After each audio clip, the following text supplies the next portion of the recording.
Bonjour mes bien-aimés, je suis ravie de vous retrouver aujourd'hui. Je suis le pasteur Julien Gomou et pour certains, Mama Chouchou.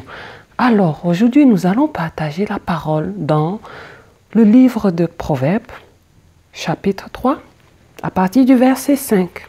Il est écrit « Confie-toi en l'Éternel de tout ton cœur et ne t'appuie pas sur ta sagesse. Reconnais-le dans toutes tes voies et il aplanira tes sentiers. Ne sois point sage à tes propres yeux. Crains l'Éternel et détourne-toi du mal.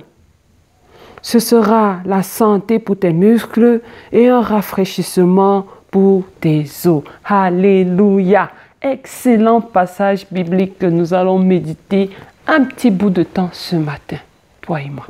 Alors, la parole de Dieu nous invite aujourd'hui encore à nous confier au Seigneur.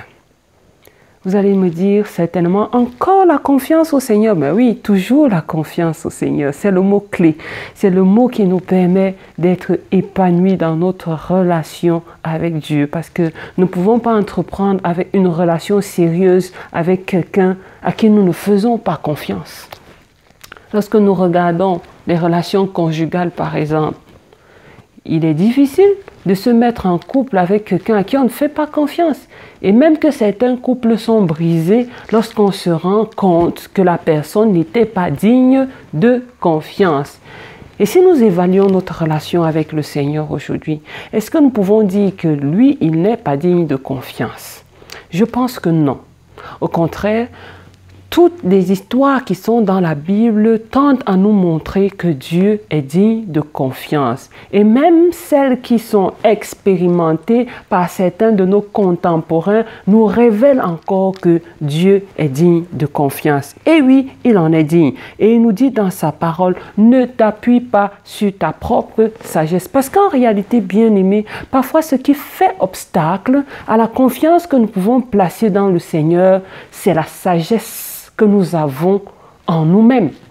La confiance en notre propre sagesse peut nous empêcher de faire confiance à Dieu. Lorsque nous estimons que nous sommes suffisamment savants, nous venons vers notre Dieu avec un esprit de supériorité. Et à ce moment-là, nous commençons à être des juges de Dieu. Or, lorsque le Seigneur nous enseigne dans sa parole, il nous dit « Laissez venir à moi les petits-enfants » et il nous demande de ressembler à ces petits-enfants. Les enfants ne sont pas orgueilleux.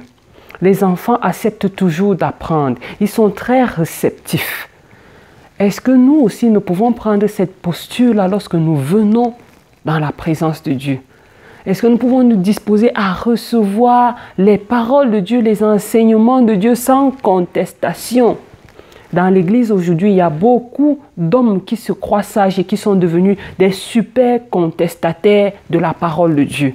Et souvenons-nous bien aimés que la Bible nous enseigne encore que là où finit notre sagesse à nous humains, c'est à ce moment-là que commence la sagesse de Dieu. Donc lorsque nous venons dans la maison de Dieu avec présomption, lorsque nous venons en prétendant que nous connaissons, lorsque nous venons en disant à Dieu, assieds-toi que je t'enseigne, moi j'en sais un peu plus que toi, nous nous mettons dans un sentier où nous allons nous égarer à coup sûr. Bien-aimés, ce matin, le Seigneur nous demande de mettre notre confiance en lui et en lui seul. De ne pas nous regarder avec cet esprit de supériorité comme étant trop sage et de pouvoir accepter que lui, il aplanisse nos sentiers. C'est cela que la parole de Dieu nous demande. La parole de Dieu nous demande de craindre l'Éternel. Parfois, lorsque nous regardons dans nos assemblées, lorsque nous regardons dans nos vies, nous constatons que la crainte de Dieu a foutu le camp. Chacun fait à sa façon. Et parfois, ces choses malsaines que nous faisons dans nos vies privées, nous les transportons dans l'Église et nous venons combattre les serviteurs de Dieu et nous venons combattre les enfants de Dieu. Et lorsque nous ne combattons pas, nous venons contaminer les autres enfants de Dieu. Nous venons polluer l'Église de Dieu parce que nous marchons dans des vices qui n'ont pas de crainte de Dieu. Aujourd'hui, la parole nous interpelle, le psalmiste nous interpelle.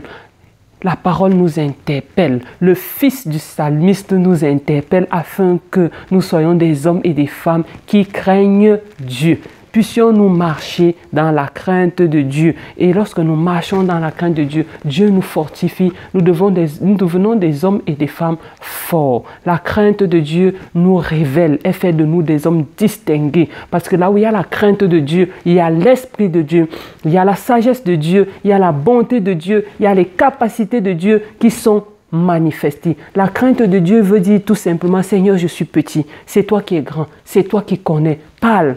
Enseigne, oriente, donne tes instructions, je vais te suivre. C'est ça le chemin de la bénédiction, bien-aimés. Confions-nous en l'Éternel. Voilà l'invitation que la parole de Dieu nous donne ce matin. Je voudrais que nous puissions nous arrêter. Que nous puissions faire un petit bilan de quelques secondes et apprécier l'état de notre confiance vis-à-vis de Dieu. Et après avoir apprécié, nous allons dire ce petit mot de prière que je te propose de répéter après moi. Seigneur Jésus, je reconnais que je ne t'ai pas toujours fait confiance comme je le devrais.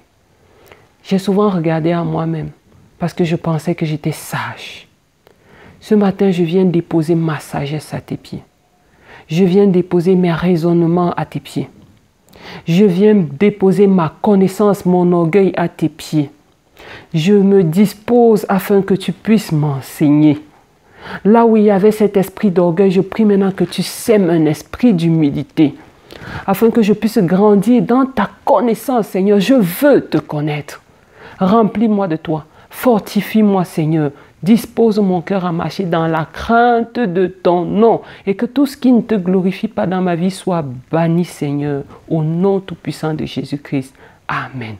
Bien-aimé, nous avons terminé. Je te souhaite une excellente journée dans la présence de Dieu. Que le Saint-Esprit te couvre, t'enveloppe, qu'il te protège contre tous les plans de l'ennemi et qu'il te fasse prospérer. Si tu as aimé cette bénédiction, cette parole de ce matin, je t'invite à la partager.